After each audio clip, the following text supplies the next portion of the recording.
We are here. Well, I'm here with yes, King of Lightning. What's up, Cole? How you feeling today? Yo, Kingu, Nika. What up, my Nikas? Oh, How we man. doing? It's been a lot of shit going on recently. After the last page of 1046, I was like, I know who I had to talk to.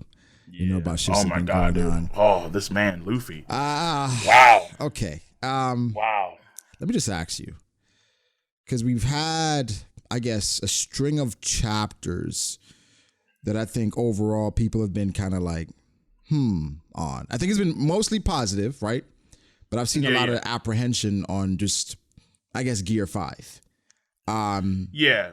How do you feel about it? I'm going to change it up real quick. Okay, I'm going to go real quick. I need to ask you, after chapter 1044, what did people expect? Or, like, what do you think that people expected? Or, like, what do you expect, per se? Because, like, Luffy's doing weird stuff in 144. Yeah. And then people are just like shell-shocked at 145. Like, oh my God, wow, like the story's changed so dramatically. There'll never be a serious story of Luffy ever again. So what do you guys talk about? Like, where's this coming from? Yeah. I think 1044, it was jarring, right? Because it was like, oh shit, like, Oda's turning up to another level. Like flexing Luffy, you know what I mean? Kaido, like, throwing Kaido around like a rag doll. It was insane, but I loved it because it was just Luffy being as free as possible, right? I really enjoyed 1044, but the thing is, for this form, I was like, oh, it's a showcase, so it's gonna be a bit goofy, and I wasn't sure about how anything works. In 1045, I was a bit more apprehensive because I was like, wait, is this just how the fight is going to be going forward? Right? Where it's like, we know for the One Piece fights, I think my takeaway from One Piece fights is typically emotional. Just emotionally how it grips me. And with the Kaido and Luffy fight, there are moments where it did that. With the 1044, 1045, it was just Luffy doing his thing. Right? Yeah, and he was just stunning on him. He was just stunning on Kaido, and it felt like he skipped him. It was going away from like, okay, this is the whole tone of the fight felt a bit weird, but I didn't hate it. I was still enjoying myself. It was a great read, but I was like, okay, let's see where this goes, right? Because there's 2 chapters of Luffy it's like goofy, but it's like, this is typical because people saying, oh, this is always Luffy, sure, but this is on another level, right? Where it's even impacting just the characters around him, where it's like, okay, is this like part of his awakening type shit? 1046, I thoroughly enjoyed because it was a reset. I understand that. It was a reset, right? Where it's like, okay, so where Oda kind of reeled things back in, where the fight paused, and then Kaido started asking questions. Then even with Luffy doing the goofy shit in 1046, I think he reverted back to like, okay, now we're back to business. It's no longer just a showcase. You know what I mean? So even with Luffy grabbing the lightning, it's like a balance, I think, between hype. Like, it was cool as all hell when he grabbed the lightning. It's cool as fuck. It was like the shading, like the atmosphere, like Kaido smiling, but he was doing like some weird like Daffy Duck face spinning around his head. Like, yeah, I feel you. So that's I think for a lot of people it was jarring, but it was still enjoyable. But the tone of it shifted where like, I can't wait till the anime like does its thing with this, because I think they're going to use a completely brand new OST. They got to. They have to show just like how goofy and how people are looking at this, to just show how crazy it is, right? Which is what Oda was going for, but I didn't expect it to stay that way in 1046. I think in regards to enjoyment and just everything that happened in 1046, it's probably my favorite out of the 3. Personally. Wow. Yeah. I would say it's 1045, like, easily, without a doubt. 1045 was the most fun for me. It was the most fun. I had the most fun with that chapter. And I think I had my favorite panel with Luffy being giant. That's my favorite panel out of all the chapters. Yeah, that panel's amazing. That panel's amazing. Well, I know. Well, okay. Oh, the shading, like the hair, everything, yeah. For you, like, is 1045. 1045, I think, is like a flat out perfect chapter, like 10 out of 10. I didn't give 144 that treatment. 144 with the reveal, I had questions. I like the whole Hiri thing in the middle of that with the roach. Like, I don't care about you two. Like you guys are like messing up the flow of all this legendary shit. And then you have like, I suppose there's people having issues with the Gorosei and Hakamine to make their move earlier. Like if they knew all this stuff. And like there's questions with the Gorosei, which I think we maybe like we can get into. But for me, like 145 was more like everything that I kind of thought that Luffy could do, he is doing. There were so many hints, and then also what he's doing now, kind of like in the actual fight itself in that showcase, may allude to certain things that he could do in the past, like him being able to stretch, like in weird ways, against Doflamingo or against Katakuri, right? Like him or taking, kind of talking about the rubber and all that different stuff, right? Yeah, all that stuff, like him actually, like even like on the air when he like runs on the air to like on some weird Looney Tunes, like funny. He makes like a flaming track. That was wild. That was hilarious. But then I remember, hold on, Luffy could actually make flaming tracks when he was running in Punk Hazard, when he was running so fast. Okay. And so it's like all these things that were like kind of happening like in the past, I kind of see kind of all nicely conjoining in like one chapter for 145. Right. And then also, what's rare to see too is that even though Luffy did some very weird things, Kaido was still winning. Like he has like in that fight, even though he's getting skipped, Kaido was still doing his thing with that gigantic blast breath. He's still like clobbering Luffy. Like all things, I mean, he's still biting Luffy too. It's like, okay, so Kaido's not getting low diffed at all. And no, he wasn't. Yeah, so like for me, it was just like, okay, like this showcase chapter is a showcase. It was a showcase chapter, but I thought it was like the best showcase chapter I've seen in like a very long time for like anyone's fights. Like for me, that chapter is like the same level as like the ultimate chapter for like the Yonko battle reveals. Like same level, perfect. Wow, chapter. Perfect.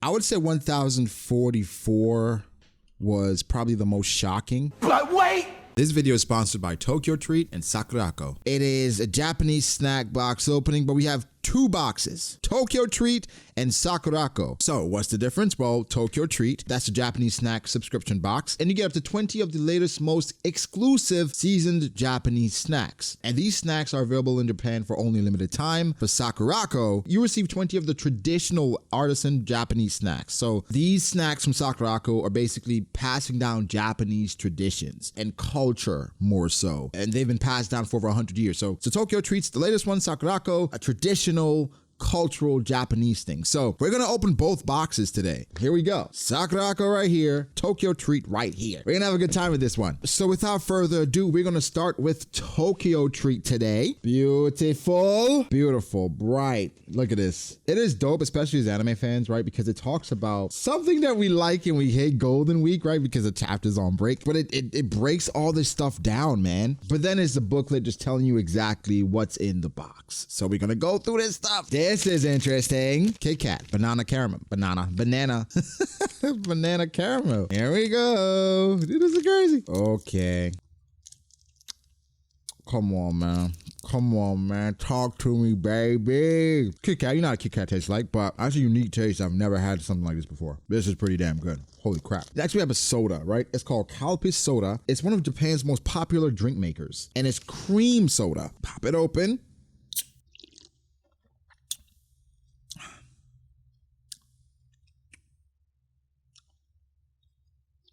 It has a lime taste to it. Man, that's good. That is really good. Holy crap. Look at that. That is good. Sheesh. Yo, what the heck? Pringles. What? Wait, hold on. It says cream stew Pringles. Okay. The dope thing about this is like it's brands that we recognize. So it's not that crazy to try it because it's like a brand they recognize. Kit Kat, Pringles.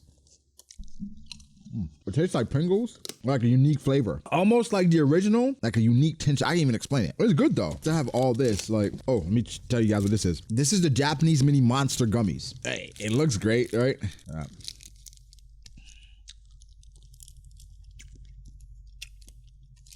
Bro, it's a gummy snack. It tastes like the things we always eat, but it's like a unique flavor to them because you can tell it's from somewhere different, but it's familiar. That's what I really like about these boxes. That is good. I just can't wait to try all these things. Corn puffs, Mr. Onion Taro corn puffs.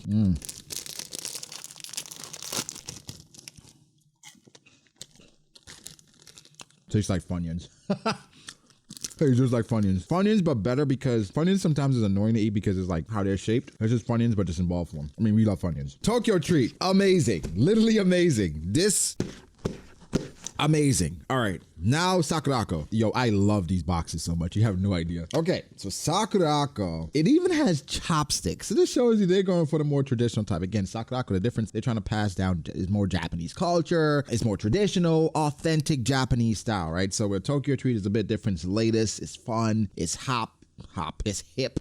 Chopsticks, I've never used chopsticks before, believe it or not. The Tokyo Treat box is neat, but this is just like next level, just everything is lined. Okay, this is probably a bit more like for traditionalists where you want to really get a taste of Japan. I mean, both are giving you a taste of Japan, but it's like one's kind of giving you shonen. You know what? Let me not even go. Okay. We're just gonna get into it. All right. So here's the booklet. So these chopsticks actually represent harmony. I'm glad that they gave these to me. I'll probably try them out later. The matcha cream daifuku. It is a perfect balance between bitter matcha, sweet cream, and bean paste, encased in incredibly smooth mochi. All right. It's mochi, and I love mochi, but this one is like I don't know what to expect. Okay. It's mochi, but it's like sweet cream. You can taste a bit of bean, but more than anything, smooth. I like it. What's this? Wow. I did not expect it to be this good. The matcha manju. All right, matcha manju. Over here. Whoa. It's like a big dumpling. It's matcha powder worked in the dough with a sweet red bean paste core. Like a doughy donut. Okay. It's a pastry. It's a lot more subdued than the last thing I ate, but it has a similar taste. So it's not as sweet, but it's sweet enough where if you don't like something that sweet, but you want like a pastry to just eat with some water, or it's a good snack. Okay, see? It goes great with tea. All right. It feels like that. It feels like that type of snack, like a late night, some tea, sipping on it, just have, I like it. I like it. It's a completely different feel from the Tokyo Treats though. This feels a lot more subdued, a lot more traditional. That's what they were going for though. Okay, I gotta be honest with y'all. All these things I'm eating, it makes me want to visit Japan more. Just want to go. I just want to go. It's a taste of Japan, but now I'm like, I need more than a taste. Play bye. All right, so next we have matcha karinto. There you go. There it is. All right. There it is. All right. It's like curls, but like, I don't know. Okay. What I like is how unique everything is, but it's good in its own way. It's like toasted chocolate with a bit of sweet, but it's like a little bitter. It's not too much. This is a great snack. So this is Huishka chocolate crunchy. Bro, this is so Japanese. Traditional, 100%. Yo, I don't know what it is, but eating this stuff, it just makes me feel so calm. Like, it's such a unique taste. Oh my goodness. It is like I'm imagining myself on the countryside, just sitting, just eating snacks on a beach or something, watching the cherry blossoms. What do you do, really? Both of these boxes blew me away. Sakurako and Tokyo Treat. But first, I'll tell you about the themes, right? So for Tokyo Treat, the theme was Sakura Picnic. And so that's why exclusive things came like the caramel, banana, Kit Kat, because those things can only be found in these boxes. The Sakurako, the theme is matcha and mochi. Remember, for everything I'm talking about matcha and mochi, exclusive things are made for this box as well, Sakurako box. So guys, for $5 off your first Sakurako box or your first Tokyo Treat box, you use code LAW, or you can click the link below in the description and order by April 30th, and you can get this exclusive box, either Tokyo Treat or Sakurako. Both links will be down below. If I had to pick, I don't know. I think both are great because one, I can see like for probably afternoon, early morning Tokyo Treat because it's fun. It has soda, it has corn puffs, it has gummies. And Sakurako has tea, you have cookies, you have crackers, and it's just calming. And they even send you chopsticks. So I'd probably get both. Honestly, get both. Guys, use my code LAW, click the links below for Sakurako or Tokyo Treat. Guys, this was incredible. 1044 was probably the most shocking because I did not, all right, I assume Luffy was like the sun god, right? And Joy Boy and all this different stuff. Yeah. But the whole like Wukong stuff. oh, thank God. Dude, listen. I can't. No. Wait, you don't like the Wukong? I hate it with all the passion. I hate it with the passion. I wasn't on the I was on more like the Hanuman thing, like just the Hanuman possibly. I mean, for me, it was just like I knew I wanted another gear. I wanted, because he just couldn't contest with Kaido. So whatever it was, I was cool with. But I was leaning towards definitely Luffy having a weapon of some sort. I was like, whatever his new form is going to be, he's going to probably have a weapon. I didn't expect it to be lightning, right? I don't know. I don't know if he's like creating it. I don't know. I'm not like sure. There's some weird thing with the lightning there. Yeah, the lightning's a bit weird. Like I might stance on that one, but it's like for me, it's like weapon wise, like everything in the environment can be essentially his weapon now, right? Everything, like whether it's a rock, whether it's like lightning or maybe other forms of energy. It's like when I look at, let's say, like 146 and 144, where in 144 he could like rebound Kaido's blast breath by picking up the ground and like right. But like when I think about it, hold on, how come it didn't actually just detonate on impact like it normally would? Unless he actually turned the fire itself into rubber. Oh, I think he turned the fire into rubber. I think it's possible with Luffy now. Wow. Like Luffy's busted. Like he's busted now. Oh man, I don't know. Wait. Yeah. I don't. Okay, that's not out of the realm of possibility. Right, because like it's a giant flame wave, right? A giant flame wave should like normally detonate on impact, even against rubber. Like, okay, it's fire. Fire versus rubber doesn't matter. Though. I mean, yeah, I suppose, but it's like the way it seems to me, it was like the flame wave hit the rubber, and then it like kind of consolidated and it kind of stayed there, and like kind of like, you know, oscillate for a while, or like for like a few seconds, like a millisecond, and then Luffy turned into rubber on impact, and then he was able to bounce it back because there's like these weird sound effects in the viz where it's like a bong and like a boing, like a sonic bouncing thing effect. I'm like, what the hell? Like, no. Something's. I think Luffy's able to actually probably turn not just matter but also energy as well into rubber on some like hyper broken nonsense. Okay, but the thing is, if he turns it into rubber, would it still detonate like it did? Yeah, because Kaido still takes attack. Because Kaido's not rubber, and then Kaido once it hits him, it detonates like that, like usual. So it kind of feels like if something can be like, let's say he can see it. So let's say not like an Apu sound wave, or let's say Fukushima gravity. Yeah. But let's say if it's a Kizaru laser, he can grab the laser, turn that shit into rubber, smack a man with it, and just throw it back at Kizaru, and it's back to being light. Listen, that's nuts. I know. That is nuts. But listen, with Gear 5, I love it though. I don't. I love it. I'm okay, I love it. Out of all of Luffy's form so far, what's your favorite form for Luffy? My favorite form? Mm-hmm. Snake Man. Snake Man, I think is the coolest looking form, but I'm gonna put this one after Snake Man. Okay. So Snake Man, then Gear 5. Honestly, I haven't thought about it myself yet. Okay. So like if we include, let's say, like the pre-time skip. Including looks, right? pre-time skip. Okay, so pre-time skip. I'm still gonna keep it Snake Man number 1. I'm going to keep it Gear 5 number 2. I'm going to keep it Gear 2nd, like the original Gear 2nd look and stance. That's number 3. And then I'm going to say like Gear 4, like Bound Man number 4.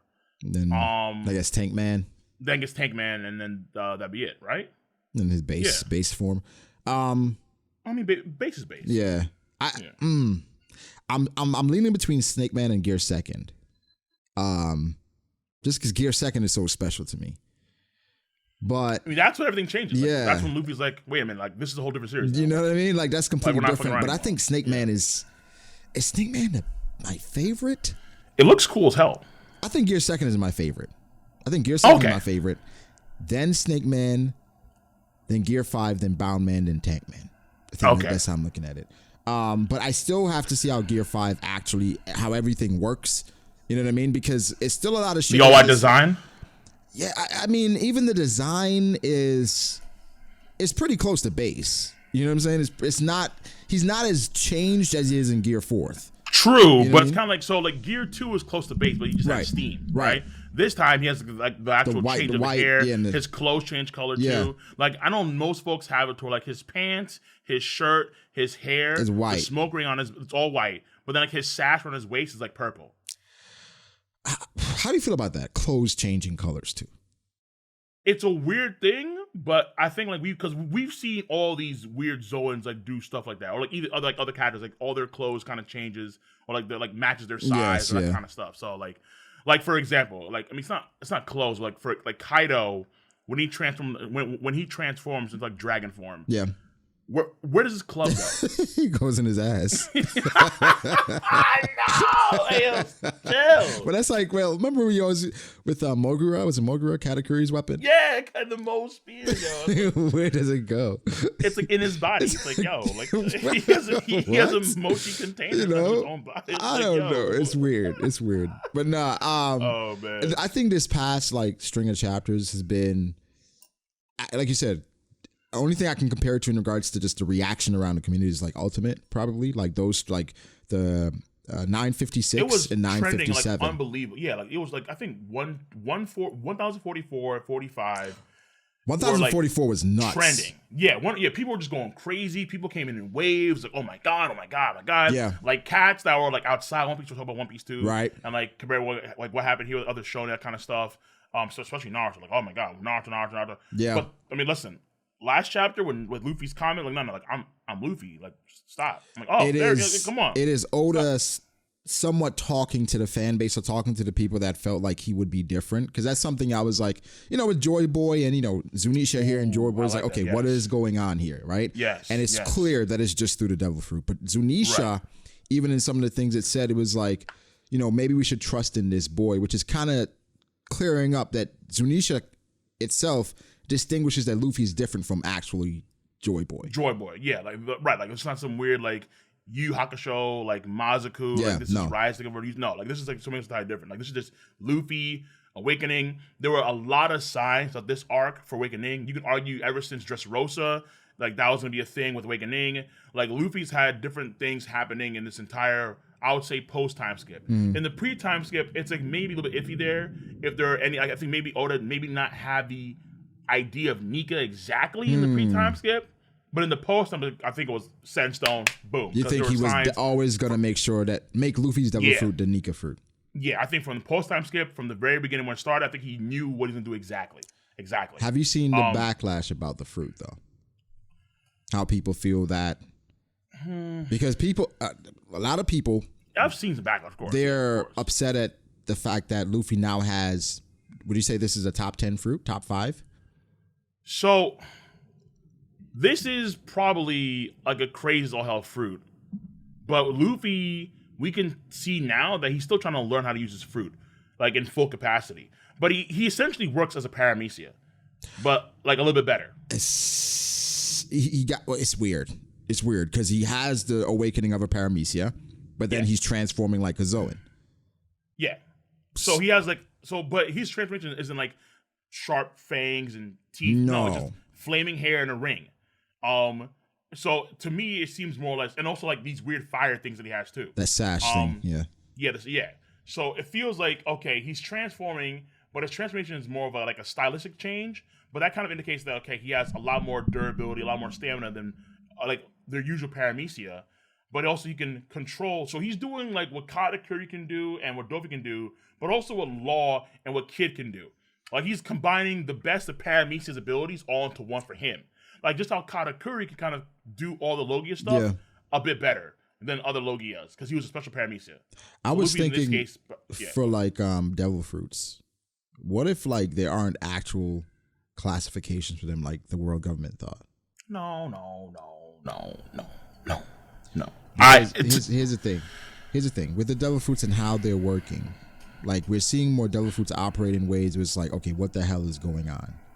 Where the classifications where they're kind of crossing over a bit, right? It's like they're using a bunch of different things from like a bunch of different like types.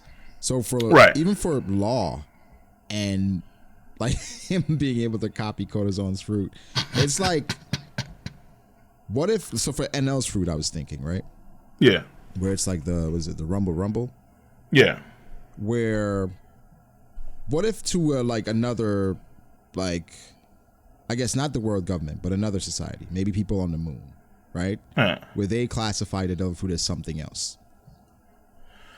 Where it's going to be based on, because like how they classify Haki as Ryo in Wano, where they look at the devil fruit and it'd be like, it's like a mythical thing to them in different places.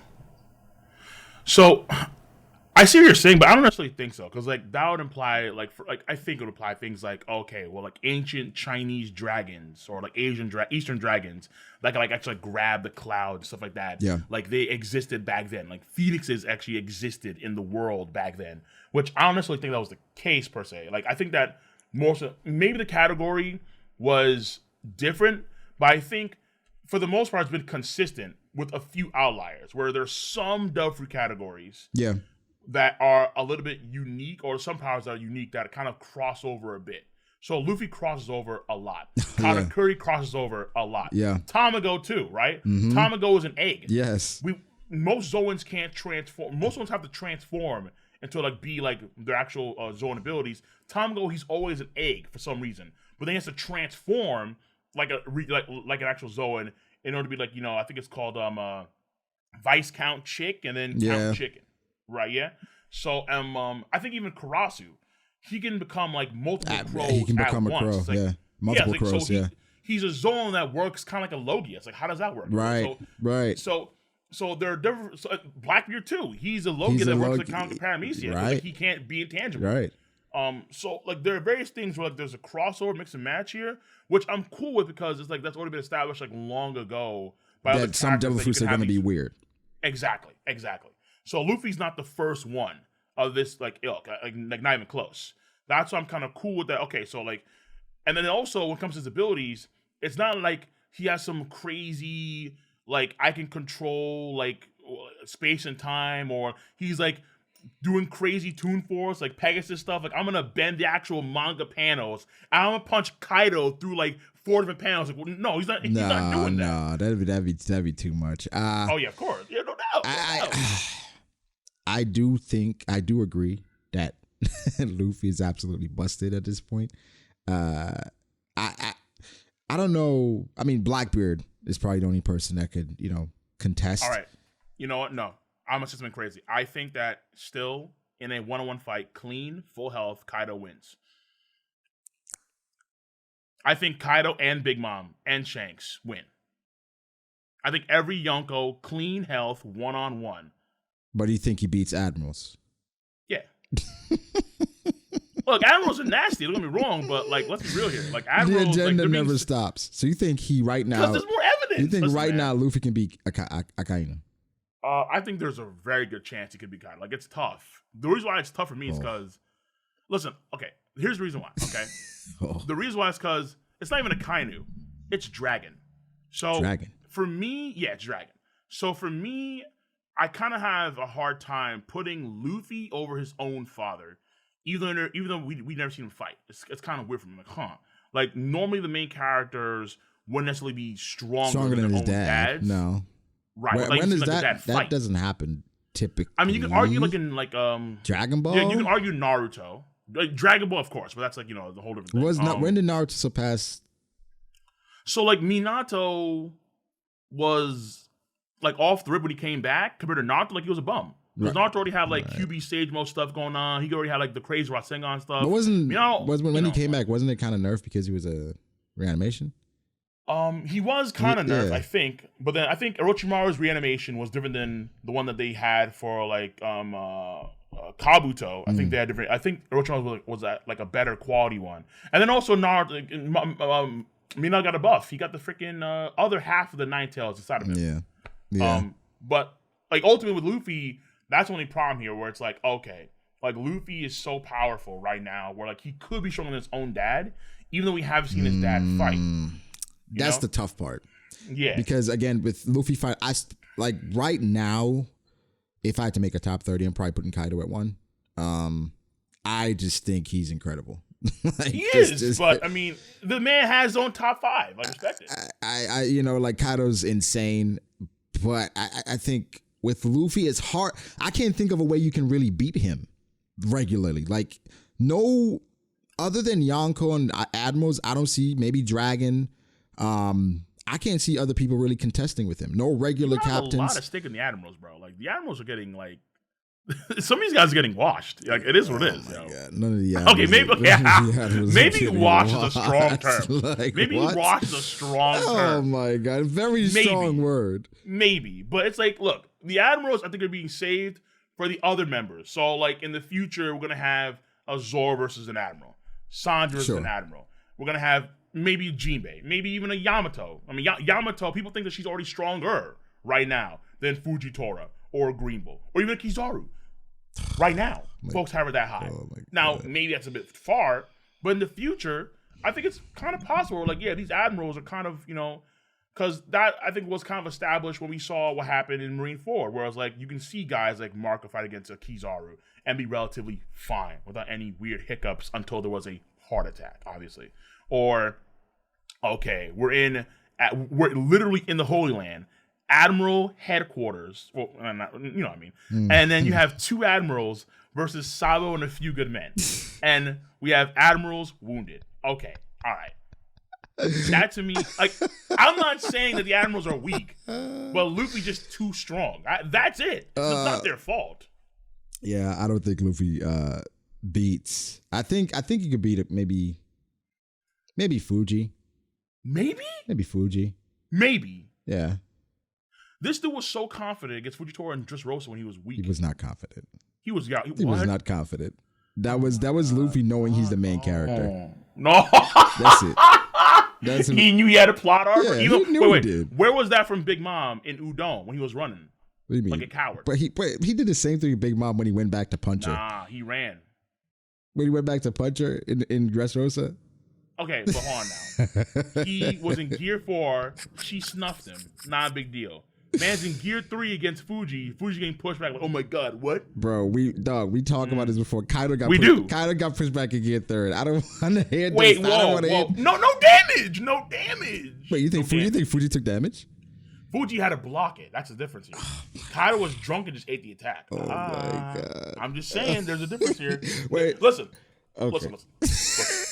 I'm not trying to say that the Admirals are weak, but like it wouldn't surprise me in the future. Like, okay, Akainu is the strongest Admiral. I think that Akainu and Luffy right now are probably close, but I'm not too sure where exactly. So Luffy's in your top 10 for sure. For sure. Like, absolutely. How could he not?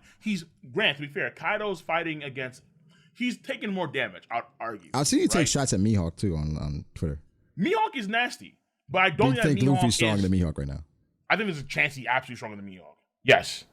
Absolutely. Because, so Luffy, I think, in his dream and his goals are indicative to how powerful he's going to be in the future, right? So when Mihawk says in the past, in East Blue, in B.D.A, hey, that dream being Pirate King is way harder than being the world's greatest swordsman. All right, cool. I can understand that. Because, obviously, Pirate King... It's a lot more that it encompasses than strength. Right. It's so much more than it encompasses, right? And then Luffy... We've seen how every challenge goes for him and how much harder he has to be like the main bad guy compared to like, let's say, Zoro or Sanji and like their fights per se. And then Luffy in this fight, in this arc, has gotten so many ridiculous power increases that I don't think Zoro can even compete at this point in time. No offense to Zoro, but I mean, like, Zoro, he's strong, but he's not this strong. Like, Luffy's insane. Like, okay. See, okay, that's the weird part, right? Because Luffy can do stuff like this against Kaido, right? Where he can flail his arms mindlessly for the most part. But against a swordsman, it's a bit different. Is it though? Yeah. You get your arms cut off. No, I don't think so. I think that Luffy, right now, because of his ability to mold to attacks, even that includes sword attacks as well. Where if you don't have enough cutting ability, or if he has enough Haki stacked with his abilities, he can mold to literally any attack possible. Because Kaido has spikes on his club. Sure, yeah. That's normally weakness for Luffy. But it's not. Right. He's overcome his actual weakness. Because in chapter 1044, the Gorosei say his rubber body has been souped up to like an even higher level. And we can kind of see that now, where normally spikes and, cutting attacks were his weakness. Now Luffy can like take these things like unabashedly. Like, do you think he's taking that care. attack that Big Mom told Kaido to dodge? Yeah. Just taking it? Yeah. What, like Zoro's cut? Yeah. Yeah. Wait, okay. If Zoro, listen. Wait, listen. Zoro's nasty, but when has unironically, when has Zoro's scar on Kaido mattered in this fight? It has not. But that's like saying when has scars really mattered in One Piece? No. I don't want to hear this. It's true. All right? I don't want to hear this. Remember, like Luffy versus Katakuri? No, because didn't matter. Is what people because this is what folks use against Whitebeard. How Whitebeard left no scars on Akainu. I remember this argument, Brago. I remember this argument. You didn't. Yeah, Whitebeard left no scars on Akainu, but Aokiji did. Therefore, Aokiji is stronger than Whitebeard. I've heard this. Wait. Okay, I agree with that. I agree. I think Aokiji is stronger than Whitebeard. Yeah, there we go. We caught him in real time. I think Aokiji is stronger than Whitebeard. I don't think Whitebeard is beating any of the Admirals in Marineford. Whitebeard is stronger than every Admiral, and he's the weakest Yonko. I don't think he's stronger than any Admirals in Marineford. I mean, I don't know how you can say that. Like, this man was able to damn near two-shot Akainu after a heart attack. Bro. Like, Akainu had one of the most cheapest shots in the history of shonen It was a cheap plot shot. No. It was just cheap shots. Like Thanos. What did Thanos say? What did Thanos say? You tell me the strongest wills? The strongest wills? Okay. Should have gone for the head, man. Should have gone for the head. Should have gone for the head. Oh, should have gone for the head. Okay. Yeah, it was like, bro, Marineford is such a weird shit to discuss because it's just like, it's meant to build up Whitebeard and this legend, right? So it's just. I don't think it's that weird, honestly. No, it is, bro, because it's like, we're looking at this fight and these quote unquote cheap shots, and these moments are meant to place or build up Whitebeard in a light that like this was a legendary moment for him to go out. So like logically, a lot of these things should have put him down, but it couldn't because the arc had to progress. Like how Akainu casually swiped and took his head off, but in a different situation, he went for his chest and he blew up his insides, all these different things. I mean, you say that in terms of like the pre-time skip. Kaido's taken vastly more damage than Whitebeard did in Marineford War. I don't think. Okay, what? I don't think he's taken anything as lethal as Akainu's attacks. Okay, wait a minute. This man Kaido took a Supreme Kong gun to the chin and like walked that off. Yeah, that's not as lethal as Akainu's attack. I think that's way more lethal. What? Because of course. Because listen, unfortunately for Whitebeard, he didn't have a souped up durability body. What are Kaido and Big Mom known for? Their durability, like their defense. Like these people can just tank damage like nobody's business. Sure. Like this thing, the Kong gun could break through Dofi's strings, right? That could cut meteorites in half like butter. And then it folded Dofi, not even touching the ground. It folded Dofi through that much bedrock and folded the city in one attack, cutting through several strings in the process. This is the Conqueror's Haki version of that. Like way more attack power, way more potency, way more devastation. And Kaido just eats that. I mean, we've never seen an attack of that magnitude in the entire pre-time skip. Yeah, I mean, I think the attack was really strong. It's still a weird kind of classification because Akainu's attack, it's like it can melt your insides, right? So I think Kaido can take a lot more of Luffy's attacks than he can Akainu's attacks. For sure. I mean, maybe, because the thing about it is that, like, it's kind of weird because, like, the magma thing, because we're looking at Whitebeard. It depends on what Oda does, like, how he does the Conqueror's Haki thing as opposed to does he give a kind of Conqueror's Haki? Does he do the thing where it's like the magma is being deflected by the Conqueror? It's all these different things, so it's like, it's weird because the magma, is it gonna touch him if Kaido is using Conqueror's Haki? So like that's true, but I feel also because that's like for like a kind of like later on in the series. Like I'm trying to think about like a kind of like what we actually seen from Akainu, right? Like what we see from Akainu, like Akainu can actually do a lot. Don't get me wrong, but at the same time, Akainu was able to like again these shots on Whitebeard were great, but Whitebeard was taking like bullet wound damage. He's taking like cannon wound stabs. He's getting stabbed by like regular dudes. All right, it's like come on. Like Kaido was getting stabbed too. Wait.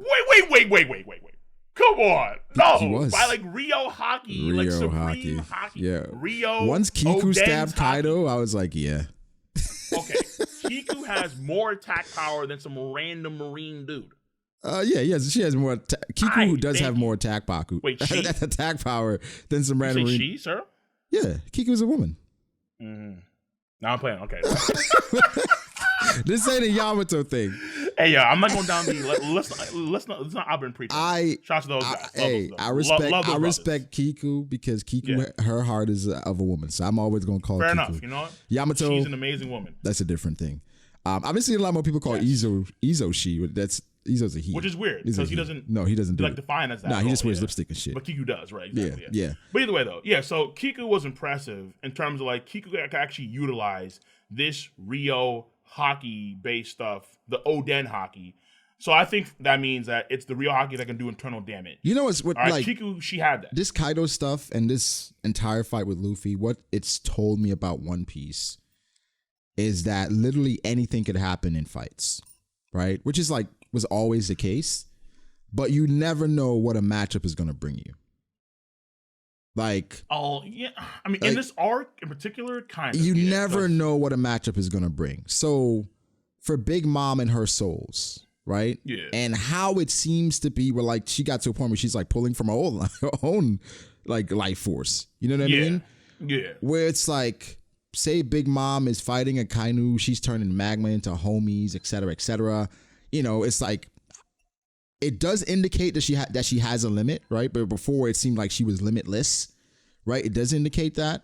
But I think now it does broaden the spectrum for matchups and how you can get creative with these things. Whereas the author, that's what you want, right? Because you can because like, we're at like the end game now. It's like we're at the end game of the series. Like so, the top tiers are now finally showing up their power. Yeah. And then so it's like we're finally seeing like so what, we have like, to what catch they up. can do. The other characters have to catch up. So like Big Mom had to go through all these things from Kid-in-Law, and then Big Mom is still conscious and fine after even like the puncture Willie, bro. Like I think you know what? I think out of all the attacks I've seen in this arc, Law's attack is still the one that I'm like, I don't know what the fuck. Christ, this kid, man. Like, Law is just dumb, yo. Law is stupid. Law is nuts. Like, Onigashima is so big. This man is having his sword go through all of that material, then go through the goddamn air, then go through the goddamn island itself of Wano country, then penetrate deep. Does like a crazy. Like, this hole is huge. It is like, okay, let me ask you now. In the past, I've always said I'd want a Logia fruit, right? If I was taking a devil fruit. No, not anymore. Where are you leaning? I mean, I still want NL's ability. Don't get me wrong. I love that. But what if you outside can? Of NL's, but with Nika, what if you can just? I mean, yeah. You have to wonder, like, hold up now. Like, Nika's grabbing lightning. That's tough. But not affected by it either. Yeah, but like, because I love the idea of like just being like, because I'm a lightning fanboy, and like I like lightning abilities, like But at the same time, when I look at like what Big Mom is doing with the soul powers, how she made her bones into soul homies that actually heighten the power of her own defense. Yeah, that's insane. Law is just ridiculous. Like, Law is not fair. Law has probably the best. I would argue the best parry I've seen in the series. This man Katakuri can do Mochi and act like a Logia. So you don't even need to be a Logia. You have guys that act like Logia. Yeah. Okay. All right. Yeah. So, I mean, honestly, like, I feel like even though like the Logias are the best given like the intangibility, I think it only applies to like Paradise, or like non-New World areas. Like if you have Haki, like, give me like the crazy supernatural stuff. Like give me either mythical Zoan or Paramecium. Because the thing is, like, with a Logia, typically you should know how to figure it out based on their powers. Typically, every power, right? Well, that's every power. Yeah. No, but if you're fighting Law, what the fuck do you do? I mean, Law, he's not like a fast dude. Like, if you have speed, what? Law can teleport with the raindrops. Wait. I'm gonna use an example here. Okay. Virgo at times just had Law being like, Law had his room, get my heart back. Virgo caught him, boom, bop, bop, bop, bop, bop. Go down, kid. Virgo son. Like, speed can overcome like Law's abilities, but again, but Law is tricky too. But also we know now. Hold up, now we're now into Haki, right? Like, Haki's a weird one. Haki, according to Law, he couldn't move Big Mom or Kaido because there's so much Haki. That's what he said. I know, but it's bullshit, right? Because he can use Puncture Willie and he can do other things just fine that affects. But the Puncture Willie is different. Radio Knife was a Radio Knife that affected Kaido or Countershock. counter shock. No. One of these attacks had Kaido screaming like, "Yo, fucking law." No, Gamma Knife. No, I think no, because Gamma Knife didn't work. Gamma Knife, he hit Kaido. That's what I'm saying. Like Kaido. So like to your comment about like let's say a Kainu doing like internal organ damage, like melting organs. That applies like a regular person. Kaido, he's a Zoan. Like he's physically just his organs were getting attacked directly by Law, even his own heart. And Kaido's like, Law, you're annoying me. These Zoans Zoans have never looked better, yo. They've never looked better. I think Zoans were not just Zoans, mythical Zoans, the mythical ones. Regular Zoans, I could do without. Ancient ones are kind of nasty. They're all right. Right? Because, like, I mean, like, Queen's doing some fun. Like, Queen is mythical in his own weird tech. Queen is mythical. He's in his own weird tech world. He is mythical. I agree with that. All right? Like, Queen should not be doing these things, all right? And then King was pretty good, too. With his, like, who's he had who? A lot of out in my... Hell yeah, who's who? It's a cool How do you feel about that fight? Who's who and Jinbei, real quick? It could have been better. Could have been better? I feel like 6 out of 10? So... Okay, I mean, because I'm gonna post. I've been coming out. I think on Sunday or on Monday about like the other fights in Wano Country. Because I had a serious video on it. I think that the Who's Who fight with Jinbei was a little below average, only because in that fight, all that Nika Sun it's exposition. That's all it was. Yeah, the dialogue mattered way more than the fight itself. Absolutely. Like, who the hell? Like, who remembers like this dude Who's Who? Doing like the Jabra banana stance that or the Rob Lucci Madara spots. You remember the dialogue, even Who's Who basically being a racist than the actual exactly that matters more. Yeah, it's like I don't recall Jinbei doing like the low tie shoulder throw on Who's Who. No, you got to go back and read that stuff to remember it. Exactly, it's not memorable at all. Right. I think the anime is going to do a great job just because I love Rokushiki. Right? Oh yeah, absolutely. I love Rokushiki. I feel like it should be implemented more, crazy, like, right? Because also, like, here's my guess here is that because there was a hack, but that also gave him some time to kind of like sort out what they want to do for these future episodes and like make them really good. Yes. Like Roof Piece 2, I think is gonna be just amazing. I agree. But Zoro family's gonna go crazy. But the whole point is that I think that all these fights are gonna be amazing, top-notch fights because they understand that like these are like. It's been a long time. These are game-changing fights. Since we've seen, right? Of course, game-changer fights across the board, the entire Strat crew fighting, which is going to be... Like, they even gave Nami a lot more justice in the anime compared to the manga, because actually, we actually get to see Nami and Uchi fight, her take that first headbutt, have that flashback moment, all these things happening in them. Like, for me personally, I've said before, I think it still applies, where the anime, I think, for this arc is better, personally. Yeah, for a long time, I agree with that. I think... I haven't watched the anime in a bit. Of course, it's been on break, but I recently watched the Ace versus Yamato episode. Yo, that was clean. That was clean, and they make Ace look so good. You know what? Ace is a weird one in regards to strength, right? Because he tied with Jinbei as a rookie, right? Even though in the anime they had Jinbei fall first, whatever, and he went on to fight Whitebeard. It's like how strong Ace was. I think. It's just the fact that we didn't see him, right? If you read the novel, Oda does give him Haki and stuff like that, so it does, increase how people view him. But we saw Ace; it was minimal. Like you saw him in Alabasta, where he basically fought against, and he got stalemated by Smoker, right? So it's just like, huh? And then he lost to Blackbeard. Their abilities count each other some weird right? Things, but like a lot of fucking commanders would lose to Blackbeard. Maybe every commander would lose to Blackbeard. Everyone at that point, right? I don't. Maybe Ben Beckman because he doesn't have a devil fruit. We assume Ben Beckman's like the only one. The only one. Probably have faith in, but that's really it. A cat. Okay, cat too. Cat too. Cat built different. Okay, to this day, cat built different. Future sight. Wait. Okay, Katakuri is fighting Blackbeard. He sees Kurozu coming. What is he doing?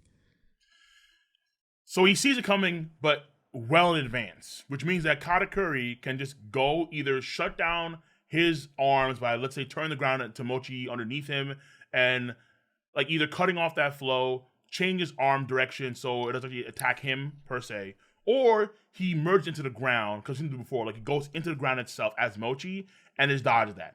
Like Katakuri has so many options as a fighter. Like he's insane as a fighter. Like that's why I say like to me, Katakuri a lot of times gets so many indirect buffs. Because now we find out, on Kaido's part, you need Future Sight in order to dodge Snake Man. Like, Snake Man's so fast, even Kaido needs Future Sight. I'm like, okay. Yes. Hello? Yes, that helps out Katakuri a lot. I think for specific, yeah. I mean, it depends on the fighter for sure, because it's like for Snake Man running into a Tatsumaki, it's like a different thing, right? It's like for Luffy fighting. Is it though? Yeah, because I don't think he can be as reckless against people like that. Against swordsmen in Snake Man. I don't think it matters. I'll agree with you. I think that we have to kind of take a look at Luffy over the course of this time skip and say, this man's rubber body is getting to the point where damn near anything can be negated by his rubber and his molding. Yeah, it seems that way. It seems that way. It does seem that way. Because right now, I think Kaido said that he's using both Conqueror's Haki and Armor Haki at the same time. And of course the rubber powers. So right. So you have to bypass his natural Haki, which is huge as all hell. Then you have to also cut through like his souped up rubber body that was already powered up from what happened in Gear 5. And even in Gear 4, this man was getting to the point in 1042 where he was going from Snake Man to Bow Man without the need of powering down.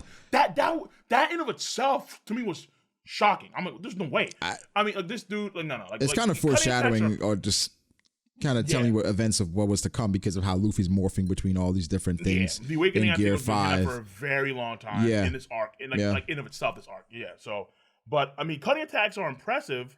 It's just that for Luffy right now, they may not mean much. Let me ask you this: what's up? Right now, with how amazing Devil Fruits are, right? With Kaido's Devil Fruit, Luffy's Devil Fruit, Law, even Whitebeards, right? Do we look at people like Shanks and Roger and Rayleigh, even Zoro and Sanji, and say they deserve more credit based on them, even Zoro and Sanji beating Zoans, Devil Fruit users, without being actual, users themselves? Do you put those players, like people like Garp, that can compete with Devil Fruit users on another, like, do you respect them more based on just how these things are? Or is it just like, it is what it is? So I think in a way I do, because I think like when you think about, okay, like Devil Fruits have so many avenues of power, but you also have to like kind of like train in order to be like that powerful. I think Luffy's an exception to the rule. Like he has not only great Devil Fruit users, but also he has like tremendous Haki as well. It's like there tends to be like a balance here where like someone like Law isn't really good at Haki at all, but he has a busted ass power. Same for Kid too. Like he has Conqueror's Haki. We haven't seen him use it once. It's just been his punk abilities, railgun stuff. Alright, cool, whatever, Kid. Thank you. All right. But like I think the Straw Hats have always been like built different, and so when you look at Roger, you look at other guys like that. I mean, I feel like Haki still has something left in the bag to like showcase. Because Shanks is competing with these monsters here. Yeah. Bro. Shanks is beating these monsters. Period. Shanks is God King. I don't care what no one says. Shanks is the strongest person in the verse. He's the only man alive in Kaido's top 5, right? And I think we can acknowledge here that because there's a movie, the only Yonko worthy of a movie? No. Shanks, I think in Oda's mind, is going to be absolutely absurdly Well, Shanks is the most popular Yonko. He is. But also, I think that Oda understands that Shanks hasn't done anything since chapter 1. Shanks has to do something. So whatever he does has to be absolutely absurdly godlike powerful. All right? That's why and the Aussies... I'm with the Aussies. God King. Let me ask you this. God King Shanks. Wait, hold on. Real quick, though. But Blackbeard will surpass Shanks' power at some point. Probably already has. No. Come on. Probably already has. Like, we don't know what Blackbeard has at this point. Whatever he has, not enough. Why you say that? Because who's in Kaido's top 5? Kaido hasn't faced Blackbeard. Does he? He doesn't need to. Bro, Kaido, Does Kaido fight against every strong person out there to judge who is truly strong? No. But if there's a clear, like, contestant, a clear contender that's out there that's, that we feel is going to be stronger than Shanks when they meet again, you don't think that top 5, and even though the top 5 didn't have any Marines, didn't have Garp in it. Because they're not worthy. You don't think? Look, man, dude. Okay, look. You don't Again, think? I think that's disrespectful. No, that's disrespectful. Okay, listen. it's not like it's. I'm not trying to dunk on the Marines You as are. in, like the Marines. No, I'm not. It's very disrespectful. No, because like to me, they're powerful. It's like Kaido himself has. You don't think understood, Garp is stronger than Oden? Wait, hold on. Come on. At his peak. Come on. And that's what Kaido saw in God Valley. No, but the problem here is that Oden's peak is very unclear. As to he wasn't his peak. He's not stronger than Garp. I don't know. You do know. I don't know. Because I would argue that Oden's stronger than Rayleigh. I was on the side of Oden for a while. Oh, you changed. Yeah. Now I'm on Rayleigh. I think Rayleigh's stronger. Okay. I think Oden just hypes the hell out of Rayleigh, man. I think it's and he does the same for Oden, but it's like you can tell his peak was probably cut short, where I think Rayleigh had the experience. Oden has, I think, too much in his arsenal and too much hype, especially after when you look at what happened with Zoro and Enma. I think that has just solidified just how insane Oden was. Because Zoro in this King of Hell state, like a few minutes and he's done. He did say that Oden is like, for him to be able to do that with Enma was impressive. I mean, putting it mildly, there's literally a chapter in this fight, Oden's beloved blade. It's like Oden was so powerful. And then we also have confirmation from from Kozaburo, who made Waruchimonje. Fuck that sword.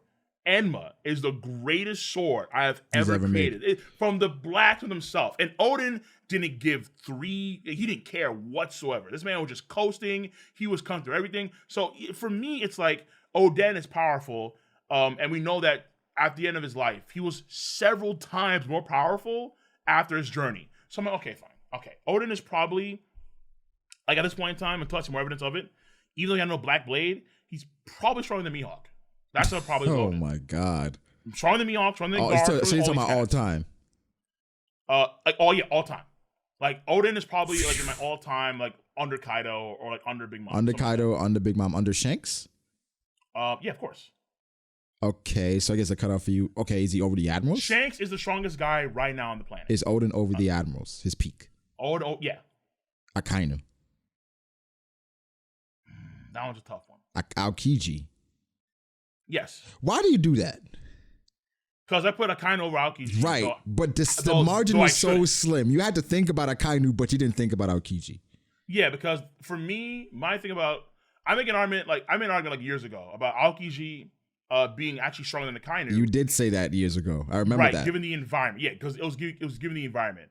Akainu can manipulate water like Aokiji can, like not even close. Aokiji can freeze entire sections of oceans like in an instant. Akainu can probably not manipulate water, but he can. His magma can probably just kind of convert the water. Could he make land platforms Absolutely. On the water? Of course, Absolutely. without a doubt. Yeah. But to be able to freeze like iceberg thick, almost like not instantly, that much water is scary impressive. But isn't it more impressive that Akainu could contest with Aokiji having that power in his arsenal? It's actually flipped. I think it's the reverse because of what happened with Ace and Aokiji versus Ace and Akainu. That one's a weird one. I don't know what it does. It's a weird one. Yeah, like that to me is always confusing me. It's like, okay, magma's hotter than fire for some reason. So, okay. Even though we know that, Aokiji could tie with Ace 1v1 and can't. So, like, it's like even with Kaido and Yamato, like her glacier breath versus his flame breath, they just flat cancel each other. So it's I don't know. Let me ask you, so do you think Oden was at his, like, do you think he would be able to get stronger if he didn't die? Or how much stronger do you think he'd be able to get? Do you think Oden's peak was limitless? I think Oden probably like strongest on the planet if he was alive this day. Probably. Yeah. I think that he would be stronger than Kaido. He'd be stronger than Shanks. He'd be stronger. If he was alive, he'd be the strongest guy on the planet, probably. Okay, if he's alive right now, he's what, 60 something? Right? Is he? Yeah, because he died at 40 something, right? Unless he's like Whitebeard, who's getting drunk, like not taking care of his own body. He died like 20 years. I want to say like he was in his 30s ish, but let's say you're right. Okay, he's in his 60s. 50, I'm still putting 50 him something, over. early. Yeah. If he's not like 65 plus, then I'm confident he's the strongest guy on the planet. Afterwards, like after you hit like 65, you start to like, unless you're a big mom, like you start to. I don't disagree with you. I don't disagree with you. I think Oden, how he was trending, I think he had the potential, and how Oda hypes him up based on him being just different and his body being special. He's like, it's like All Might, right? Bro, yeah, it's like this, like this man continues to get stronger and stronger and stronger. Yeah. Like every other damn arc. It's like, for example, okay, this dude Oda said in SBS that Oden, when he cut the boar, the reason why the boar survived was because the cut was so clean that Oden damaged no cells. That's so bullshit. That is, it is bullshit, but it is like the greatest sword I've ever seen in One Piece. Like on a pig, yo, to make bacon. That's just cuts. Oda trying to justify why he didn't kill the god. Yeah, I know, but it's like, okay, if you take it at face value, it's like, that's insane. Because, okay, there's actually a very similar scene in Rurouni Kenshin. And Oda used to work for the author of Rurouni Kenshin. I remember where that. in Kenshin, he cuts a radish in half, but he freezes back together because the cells aren't damaged. It's the same concept he brought from Kenshin to Wano country with Oden. That's, no. Is Luffy stronger now than Oden is? Oden was. Oh, fuck. Oh, my God. Maybe. Like, he's in that bracket. So, like, I would say, like, there's a camp of cats that are close to Yonko level, but not there. And that's, for me, the Mihawks, the Akainus, the Dragons, the Aokijis, those Luffy's right? in that bracket now. Yeah, Luffy's in that bracket. But now I think about, okay, like, how, like, where is he in that bracket, right? Because, like, if you go back to chapter 1045, it's a small panel, but it's a really impressive panel, right? When Luffy eats Kaido's blast breath, that is Kaido's biggest blast breath we've ever seen by far. It is a huge blast breath. Like, this thing is covering, like, the entire island of Onigashima. Like, he's destroying a whole island with one attack. Luffy just shrugs that off, and he runs on the sky. No. No. Like, what's happening with it? It's just that with Luffy, he fought through the blast breath before, so it's like...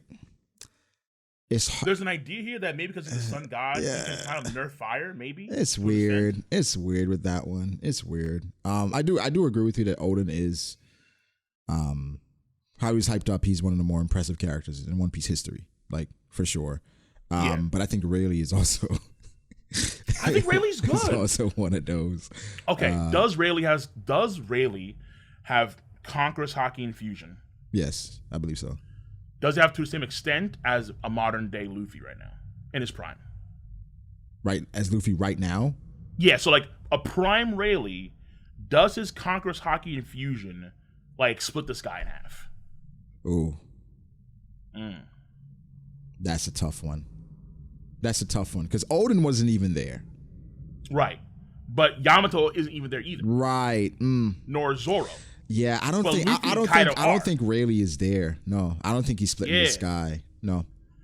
I think that Oden was probably further along. But I think what Rayleigh excels at, I think Rayleigh is good at everything.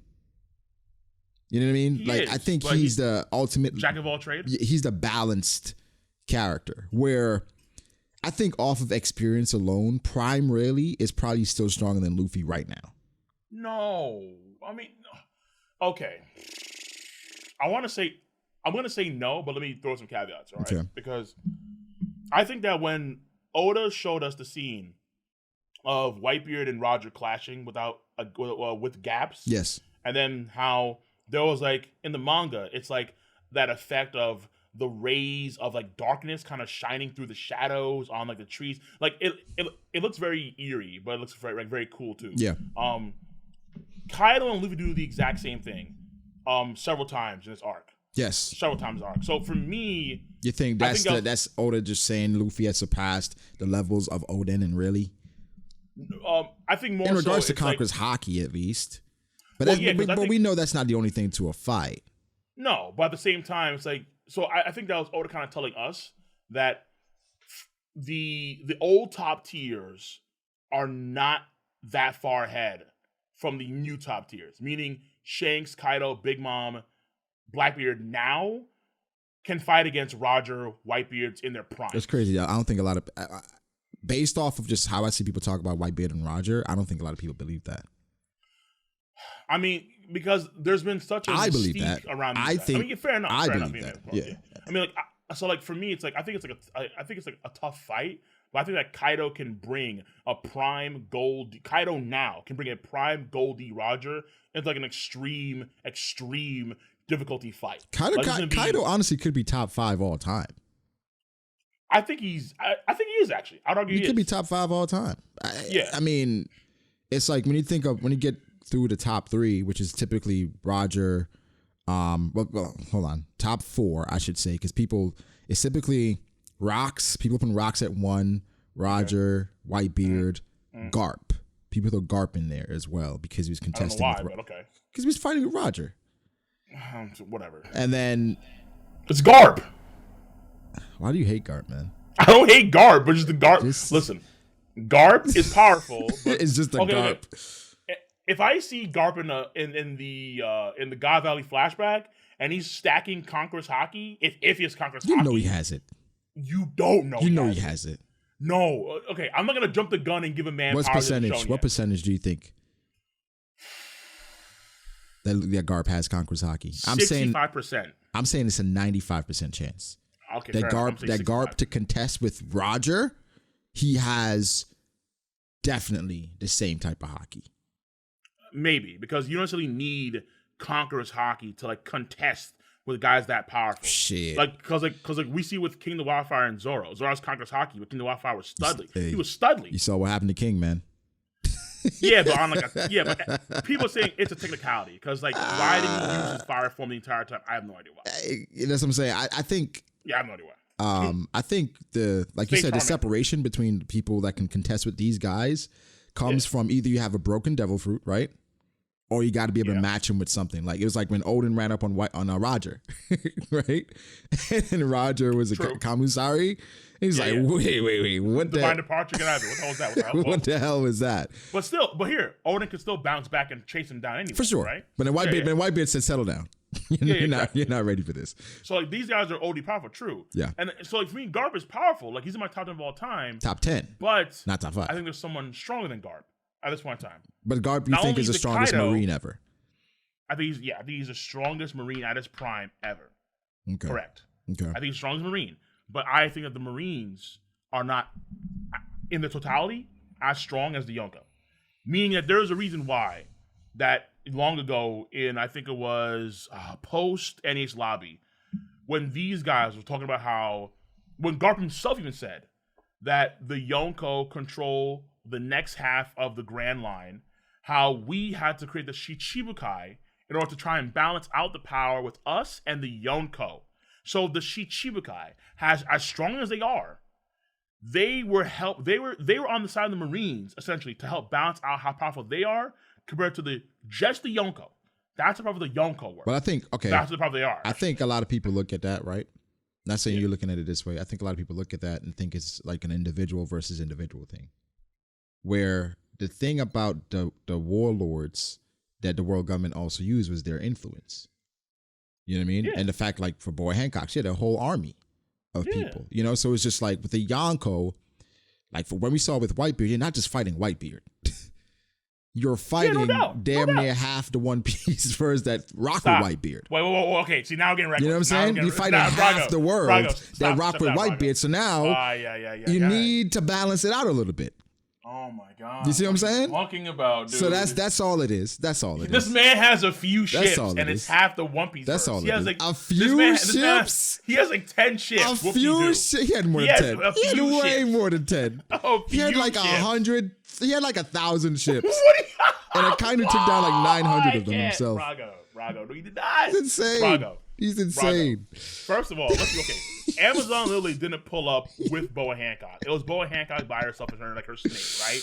Miyagi didn't bring in the fucking Planet of the Apes monkeys. He just rolled up by himself. They told him they didn't need him for Whitebeard. Yeah, of course. Look, man, it's like, listen. How you know the monkeys weren't waiting to hop in? They didn't need him. They were on standby. That's how crazy, right? That's how you know it was a low diff. Of course, have the monkeys on standby. That's how you know it was a low diff. Okay, so they come in their ships. Caesar leads the fucking pack. Like, hey, yo, let's get it, boys. Okay, Planet of the Apes. Nah, but seriously, do you think at that point, I think some of those monkeys are beating some of Whitebeard's commanders. What? Okay, well, now we're trolling. Now we're getting reckless, okay? You've been smoking something tonight. I know what's going on. Bro, All right, like you are drunk. I'm thinking that one that's using Ayo. that can copy Yoru is definitely taking out Speed Jiro. Bro, the monkey on Shanks' crew will be the Caesar on that island. Oh, He will get it out of here. He will literally. I mean, it's the same monkey that cut off freaking Kid's arm. He cut Kid's arm off. When did right? Monster? Where His did name is this Monster for a story reason. start about Kid's arm being cut by the monkey? That is the most disrespectful thing. The monkey's name is Monster. How do you earn that title? By cutting Kid's arm? That's what you do? Exactly. Exactly. Okay. So Monster's coming into that whole island and just running shop. That's it. Hey, man. That's it. Since we're on Shanks, you saw the film, the trailer, Red. Yes. Did anything change for you after seeing the trailer or the teaser, whatever it is? I was more impressed with Shanks than ever. How the hell does that happen off of that because teaser? Shanks has because he's a deadbeat? No, because he has a global harem. Oh my fucking global harem. That is, bro. I did a video. I just posted a video like 3 minutes ago. Bro, pretty much. I don't care about these lames about all Shanks. of these niggas got a harem, bro. All of them. Shanks, yeah, but Shanks is the only one. Blackbeard. Every time we see him, we got chicks with him. Yeah. Right? We know what type of time Luffy's on, right? We know Whitebeard, them nurses, we know what they were doing. True. You know what I'm saying? It's like Shanks is just that type. I mean, even Roger was Big out Mom here. Has a Big Mom, you know, even Roger was out here dropping it. You know what I'm saying? So Shanks, all right. Do you think the daughter is going to be a canon thing Oda implements? Okay, so the thing here is obviously none of those women, Blackbeards, Whitebeards, whoever's, Kaido's even, with Blackbeard and her clique, none of them are worthy of a movie, number one. Only Uta. Number two is that Shanks, they're not worthy. They're just not worthy. Number two oh my God. is that I'm willing to bet that because Shanks having a daughter, I don't think necessarily, it's crazy, but if she's never really brought up in the actual manga, it's like a Douglas Bullet thing. Right, yeah, exactly. Like, it doesn't necessarily matter too much. I think what could be the case here is that if we see Shanks actually do something in terms of ability. He got to. Like, if Shanks does something unique, like, Shanks, like, for some reason, let's say, like, his arm transforms. Whoa, okay, now okay. That matters. Oda knows. Oda is well aware of what fans are going to the theater for. Yes. We are not going to the theater for Uta. We're not. We're not going for Uta. We're going because of who Uta is related to. Well, okay, no. Some Japanese guys are for sure going to pull up. They're fucking weird. We're going for Shanks. You know how Japan rolls. I agree. Yeah. But we are going because it's called Film Reto. Yes. We want to go and see what the hell is up with Shanks because he can give us, okay, Shanks' daughter's not real, but some backstory with Shanks that is real, right? Yeah. Or something else about Shanks that could tell us about his true purpose. Even what it said in the teaser was that interesting. Last line about power, how like the world's not there's fair. No peace, all that stuff. Okay, right? And there's no equality in the world. Yeah. Okay. Interesting. His mindset. Eric, you know, a lot of brothers, fanboys of Shanks. He said that tells us Shanks' ideology. How do you feel about that? I didn't tell him. So I did a video on it, and I didn't talk about that part. But I did my stream on Patreon, and I think it's interesting because his mindset about the world not being fair kind of indicates to probably him trying to make the world fair. Like that's why he's like that whole balance, if you would. Yeah, that's like the world isn't fair, but I can try and do my part to equalize certain things. But so people that do that typically, they have it's two ends of the spectrum. Correct. Right? Yeah. We have people like Sasuke who feel like the balance should go through one person, where it's like I will be the bad guy so everybody can unite. But then you have people like we assume Shanks to be, where it's like, I'm going to try to do everything to balance out the good versus the bad. So some people are saying that Shanks is evil. The stock went up after this. I don't think so. I don't think so either. I think more so is that Shanks, he's not, because here's the thing, right? Him being evil versus him being, let's say, bad-natured, I think are interesting ideas here. Because it's an idea that's actually brought up in Skypiea about NL not being evil, but being bad-natured. Luffy has bad nature to him in a way because he hates being a hero. Like, screw being a hero. And that's said time and time again. Like, I don't want to share my meat. Pause. I want to share my meat. I want to keep all the meat. Okay, Luffy, fair enough. It's weird though, because Luffy is a hero. Exactly. So, like, his nature is, for the most part, good, but it has, like, bad tendencies. Shanks could be somewhat similar, where he may have a good nature, but then some bad tendencies, or he may have a bad nature, but then some good tendencies. So we have to wait and see. But like, given what we know of Shanks, it's hard to believe that, you know, let's say Shanks knew about the Nika ability in chapter one, that kind of stuff, and he told Luffy it was called like the Gomu Gomu by accident, you know, like on purpose. That would imply that Shanks has a pretty wicked or like a sinister nature per se, right? But he never actually tried to, let's say, kill Luffy. Like folks say, why didn't he kill Luffy back then? Because he liked him. One of his friends, right? Yeah. They've been friends. Yeah. So it's like I think that Shanks has for the most part a good nature. But if you get on Shanks' bad side, because it's actually in the Ace Light novel. In the Ace novel, yeah, it said that that's somebody, if you got on his bad side, he's the most dangerous. Yeah, something like that. He's a monster. Yeah. If you get on his bad side, like you messed up big time. So I think that's the thing here with Shanks here. So I think, and plus also that could tie into what happened with him not being able to see what the One Piece was because of Buggy, right? Mm-hmm. Like after, because there's something that Roger told Shanks that's kept hidden. That's hidden. And he starts to cry. So I wonder if that's part of it too. And yeah, we got to figure out what that is at some point. So Oda has these, you know, he's granted, like he has these hints, these secrets that are all being fleshed out. Yeah. And then I think the Nika one has been like the biggest one recently. But I think that here's the thing. So kind of moving from Shanks a little bit here, whether he actually knows Nika or not, and then he actually knew the ability and hunted down all this stuff. I think that folks may have an issue with the ability of the Gear 5 in itself, because the Nika was like the most distinct like hint sign for it, and that was like 20 chapters ago. Not that much time in comparison. Yeah. So, but there are other smaller hints I think that exist that may be a chapter 1 thing, but who the hell knows? It's tough because Shanks clearly wanted the Gomu Gomu for a reason. It's hard to say if that's because he knew it was the fruit of legend or whatever. I don't know, but he went after it and he got it, and Luffy ate it, and he was like willing to just leave. You know, but what if he doesn't know? What if he actually had no idea? If he doesn't know, it's a bit weird. Because it's like, so he has to know. I assume Shanks knows a lot more than we think, right? I assume Shanks knows everything for the most part that Rayleigh knows, right? Because Shanks doesn't give off, I'm still searching for answers. That's not the vibe you get from him. True. Very true. The vibe you get is that I already know, like, what everything, the history, what it's about, but I know what my role is and the part that I have to play in all this, right? I don't know if it's a thing, whereas based on him being around Roger for so long, he feels like he can't live up to what Roger was trying to accomplish. So then he's kind of carved out a role for himself within that entire thing, right? Okay. So, but I think we know for a fact he met with Rayleigh, right? And you meet with Rayleigh, it's just like, hey, what happened back then? Like, or maybe Shanks could be like, I'm not interested. Could be after Roger. That's what I feel. You know? I don't think that really want. Yeah, I don't think really actually want to tell Shanks this information. I think that they'll keep that on the hush, or because Shanks probably wouldn't. Either maybe Shanks. Let's say Shanks tried, fight himself at some point, but then he kind of failed. Because Shanks had some ambitions, right? I mean, that's why he had daily dudes with Mihawk. At some point, something changed him. Something changed him. I think it may have been Luffy.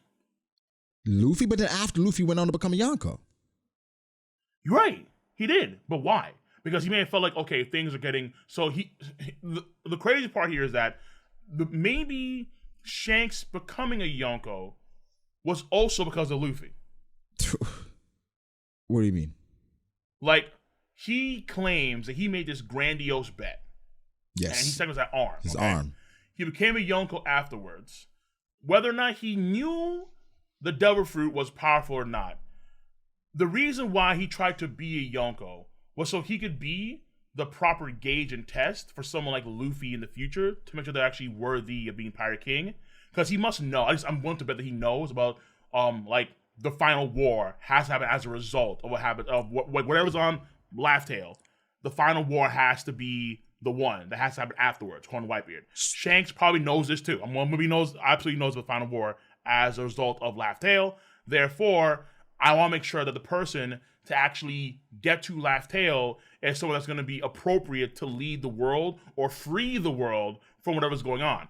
That's why he's actively against Teach all the damn time because he knows Teach is not the right person. All right, that's what Whitebeard tells Teach before he dies. Teach, you're not the one. You're not that dude. Well, maybe I think for Shanks it's interesting, right? Because he's the character that basically is an enigma in One Piece. Like we don't understand him. We think we know what he wants, but he also knows about things because with the Blackbeard thing, went to Whitebeard. It's too soon. Yeah. The fuck? What does that mean? Yeah. What do you mean? It's too soon for Ace and like Blackbeard. Ace can't challenge him. Like, no, he's not ready. He's not ready. It's just like it seems like Shanks knew things were coming. Like he was trying to avoid certain things from happening, right? Even with him going and stopping Kaido. What was that about? You know what I mean? Exactly. You have to wonder. You have to wonder like his motives. And in this movie, I think what Oda's so good at this, I think they become a bit more clear, but also a bit more muddled. Where we're like, wait, so is he a good guy?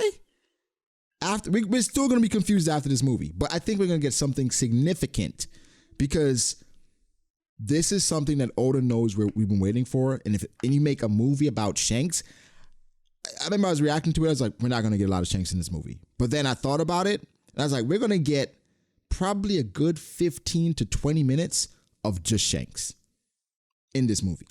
Yeah. I mean, because that's why I kind of because whether it's a flashback with him and Uta, and the reason why he went to on his journey, had to leave behind. And I know, folks, oh my God, leave behind his own daughter. This happens all the time. It's just one of those things. No one here is a good parent. That's why he went after Dragon Yasop, bailed. Okay? Garp left. Freaking the best parent is the Don. So I don't want anyone. Oh, Shanks. People. That's what they do. Okay. Yeah. That's what they but do. the thing is, One Piece is a bunch of exaggerations, right? And so it's just like it's 300. You throw them out, right? And they got to come back, kill the wolf or whatever, come back. That's what makes you a man. You know what I'm saying? Pretty much. I mean, like, we're talking about, okay, so, like, the idea is that, essentially, and it's very patriotic, very American, freedom is more valuable than parenting, okay? These cats have to be the freest people on the... That's Luffy's dream. To be the freest person on the sea, okay? The freest. It's almost if you're making them choose their own path, right? Because if I'm around, you're probably going to be influenced by me, right? You're probably just going to do what I want to do. That's true too. Which is what Garp was trying to do. Yeah. But then, Luffy being around the Don and Ace and Sabo, and then of course Shanks. Like these things matter more to him. Yes. Like Shanks had way more of influence than on his life than probably Garp did, because that's why he wanted to be Pirate King. But I think move them. I think, of course, based on how Shanks lived as well, right? Where he was just happy-go-lucky, he had friends, he was just partying all the time. He could come and go. You know what I mean? Yasop Yasop left his own. That's why Shanks went after Yasop. Yeah. It's like, oh shit, Hey yo, the coalition. You know what I'm saying? Let's get it. I wouldn't be surprised if Ben Beckman got some kids out here. That's just what they do. Hey yo, they all got it. They all got kids out here. Yeah. But it's just a pirate's life. That's what they chose. But I don't think it's as bad. I think people are kind of just, reacting. He is a deadbeat, but that's just what it is in Shonen. Just look at Jing. I mean, in the case of him, I think it's fine. I don't think it matters because it doesn't matter that much. Because it never mattered to every other character that lost their parents and so on and so forth. It never mattered across the board. How do you feel about Uta though? The character. Based on what we see, we don't know a lot, but yeah, I'm about to say because with Uta, I'm not too sure what's going on with her at all. I mean, Uta, she could be fine. I mean, someone actually did note to me that when you look at one of the pause frames, like I think it's like a stage area, it actually gives off the vibes of like the original depiction of the Emerald City, which is interesting. Oh yeah, I know what you're talking about. Yeah. So it could be the Emerald City stuff that makes it play a role here. Yeah, exactly. They say her voice can change the world, so I'm not sure if it's a brainwashing thing or something important. I mean, she's doing something to where she's got all these guys. I mean, like just going crazy, fanboying and going over her. I mean, Beppo is a hard simp. He's just like Bartolomeo got Uta on his forehead. Bartolomeo pulling up too. Yeah. So I think she's a pop star, right? She's obviously a pop star that everyone knows about, and they're going to a festival to see her in concert, right? And more than likely, whatever she does there is manipulating all these people, I'm assuming. And based on what some of the captions, of course, this could just be misleading. Luffy says, you got to stop what you're doing or something. Your Shanks won't stay quiet. Which I'm assuming that's talking to the person who's doing something to Uta, not actually Uta. Yeah, right? There's somebody else there's there. Somebody there's else. Actually, maybe this is the main villain. I'm not too sure, but there's a guy there. There's a guy that has like a there's a guy, but there's a guy that has like Gordon. That's his name. Gordon. We call him Gordon now. It's Gordon.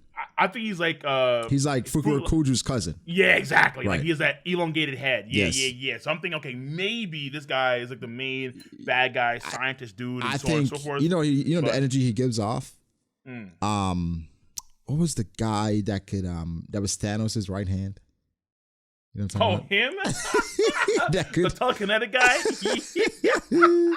I don't think this is the main guy. I think he's serving somebody else. Fair. I mean, but okay, so like this movie, based on like the themes, I don't think it's gonna be like a hella hard combat. I don't think it's gonna be the typical like movie. Bullet. No. Yeah. It's gonna be a lot more story driven. It's gonna be a lot of musical stuff, obviously. There's actually a point too where we do see her actually creating musical notes out of thin air that can do something. So we're not what's gonna be exactly. I'm not too sure. And then maybe because like the Marines are there too. Of course, Akane's gonna send the men. He's gonna send Fujitora, Kizaru, blah blah. Yeah, some folks say this one see Green Bull. That'll be interesting. That would be great. That'd be great. Crazy. We see Green Bull in the movie. I mean, we saw Kiji's leg in the movie, so that would be great. Yeah, so that'd be kind of crazy with Green Bull. I mean, Okay, what about this? Of course, still wounded, obviously. I think this happens. Yeah. She is singing, right? And all she sees is Luffy and the straw hat. And she's like, that triggers her. Where the hell did you get this hat? Oh, Shanks gave it to me when I was a kid. Booyah. Right? Yeah. She's like, wait, so he was there for you? But not for me. But not for me? Yeah. Yeah, exactly. I think that's enough for me. Like, right? My dad, I can't be here with you, but I'll always be your father. And all of a sudden, you have this other kid that's telling me that you practically raised him? Yeah. The fuck is, and you gave him your hat, your special treasure? Granted, it was like a few weeks, as far as you know. Like right. I think, a few months that I stayed there. To, make sure seemed that like he was back and forth. Yeah. But it's like, that would fuck me up. Like, what? Yeah. You know what I mean? It would. Like, you gave someone else this precious hat that, but not me. I'm your daughter. I'm your daughter. Yeah, I'm your daughter. Yeah. I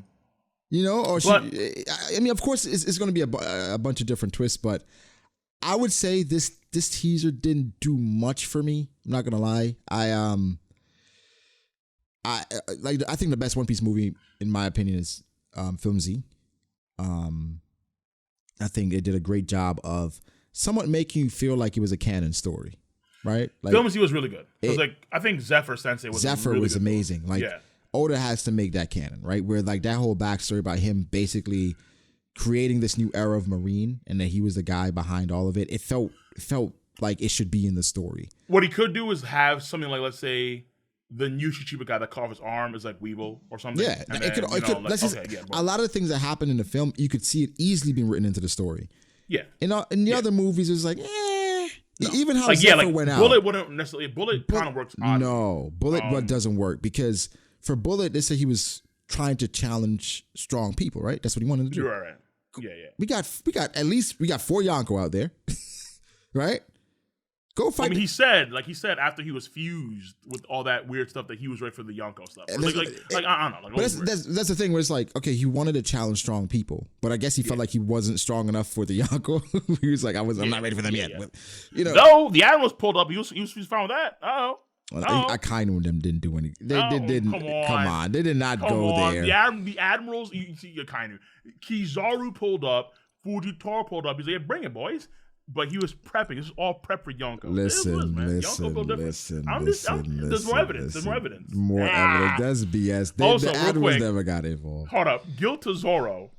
Ew. He didn't care about that stuff. He just did his own thing with the parties, pretty much. You saw like the wiki that was written for Guilt to Zoro, or like the little backstory thing. Apparently, him and Doflamingo fought, and he beat Doflamingo. Really? Yeah, it's like a whole thing. Guilt to Zoro beat Doflamingo.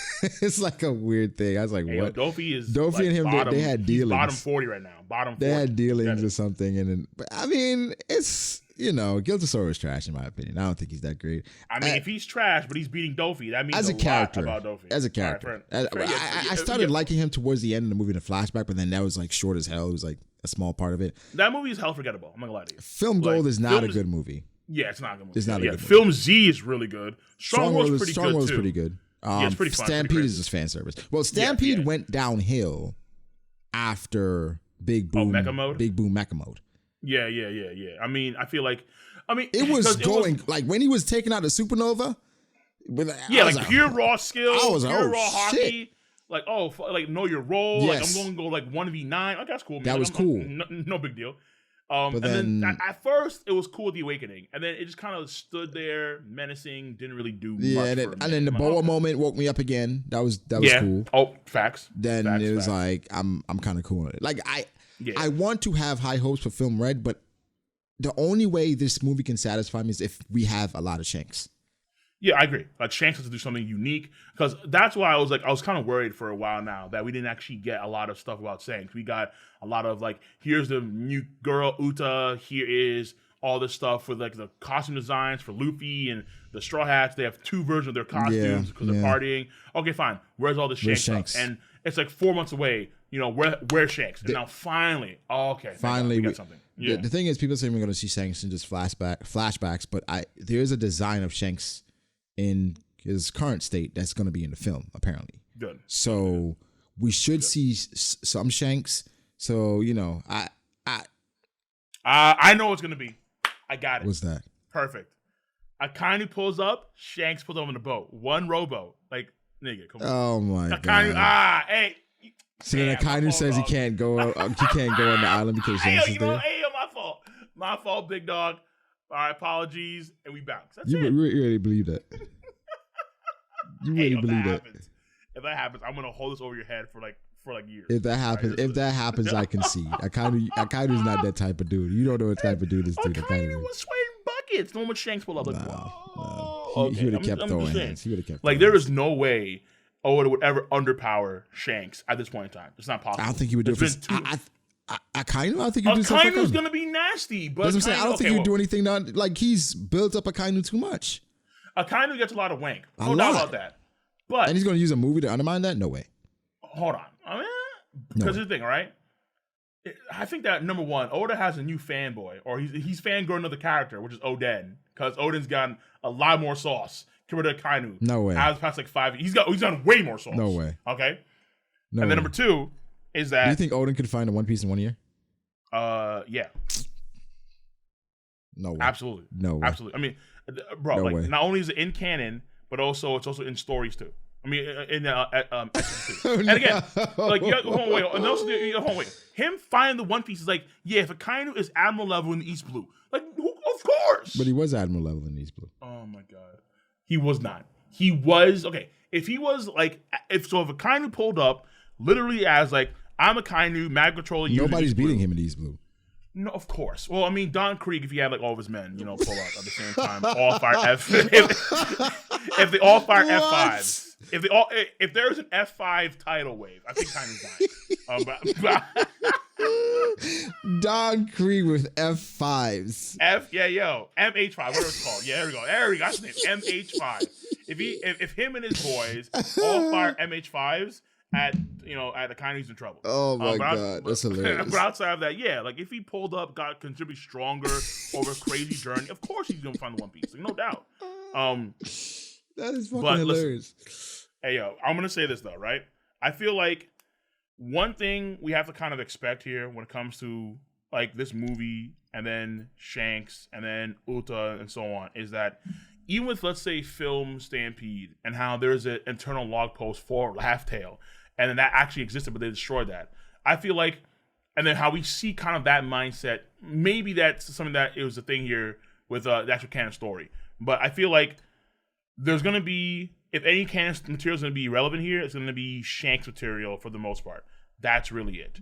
I don't see Uta having anything to do with the canon. Yeah. I'd be shocked if she did have anything to do with the canon. I don't think she can be a canon character. Yeah. It's just too much. Because if you make her a canon character, it's like, you're saying everything that happens is canon with her. she's a canon character, but nothing that happens to her with Luffy and the Star Asses, it makes things a bit too weird. So I don't think she can be a canon character. But you and can also, like, what Shanks version of Luffy is this too? Like, this is like this is not Gear 5. More than likely post. Probably Conqueror's Haki Infusion. Yeah, I don't know, because I feel like he's gonna use maybe. I think definitely Snake Man. Oh yeah, for sure. Because Snake Man and Stampede. I'll say Snake Man and Rio guaranteed. I think Rio and Snake. Yeah, Snake guaranteed. Damn. I know what's gonna be happening is while watching the movie, we're gonna be looking for Gear 5 hints. Because I have to wonder, okay, so what are we gonna see Zoro and Sanji do? Because I know Sanji have the raid suit, fair enough, fine. But I don't know about Zoro. Like, Zoro, is he have Emma or not? He has to though, right? I think so. Maybe. Like, this could be a pre-Enma Zoro. But a post-raid suit Sanji, which is interesting. And then I think, because Jinbei's in the crew. So Jinbei, that's a sign that we know we're going to have a post. Actually, no, probably Enma, because Jinbei's in the crew. That's why. Yeah. Fair enough. Yeah, so Enma, Sanji. Yeah. It's going to be just raid suit Sanji, I guess. Yeah, raid suit Sanji, and then we have Enma Zoro. We're going to have, I think we're going to have Rio, Luffy guaranteed, but maybe not a Conqueror's Haki. Maybe that's tough. That's tough. I don't know. Yeah. I don't know. Maybe. But we reached the end. Cole, as usual, I appreciate you joining me. You have any final thoughts? I mean, we went over time again. Yo, I can't, bro. I can't. Yo, Cole's. Yeah, it's been a good time, dude. No doubt. All right, no doubt. Yo. Cole's channel in the description. Right. Oh, for sure. Always pleasure. Man, every time I upload like a discussion with somebody, it's like, yo, you got to do another one with Cole. So I always make sure I try to get these as frequently as possible. So I appreciate you joining me, bro. These are always dope. Wait. You got to do one with Taekwondo Solo though. I don't know if I have as much hockey as you for that one, man. No, I saw that. I was like, oh my. Especially now with all this power scaling stuff, you have. My God, I don't know if I got it in me. First division commanders over admirals. That is a after Ty put Greenville at 30. I was like, yeah, you got it, man. You got it. There's nothing I can say to Ty after that. What can I say to Ty after he puts Greenville at 30? This is the power scaling stream. Or power scale it. Just have fun with it. It's gonna be a good combo. It's gonna be a great combo. I promise you. All right, yo. I gotta eat some food. All right, Cole. I appreciate it. Thank you so much, y'all. Cole's channel in the description, me in the title, all that. Y'all know where to find him. But yeah, make sure to like, subscribe, all that good stuff, and we'll catch y'all in the next one. Peace out, people. Peace.